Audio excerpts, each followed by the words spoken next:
Before you invest in your property, whether it is for your dream home or passive income, make sure na tinitingnan nyo muna itong list na to.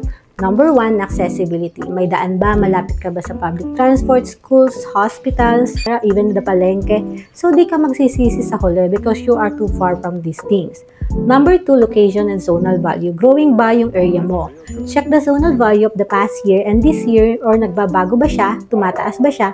Kasi the zonal value will dictate if the property is developing. Number 3, safety and flood risk. Bahain ba kapag binabaha? So, gaano kataas ang baha niya? Para alam mo din kung paano mo siya i-design. It lowers kasi the value of the property if bahain yung area. So, don't risk your safety. Check hazard maps or as a pro. Sabi nga, prevention is better than cure. Never risk it. Lastly, legal documents. Clean yung title ba? Walang sabit.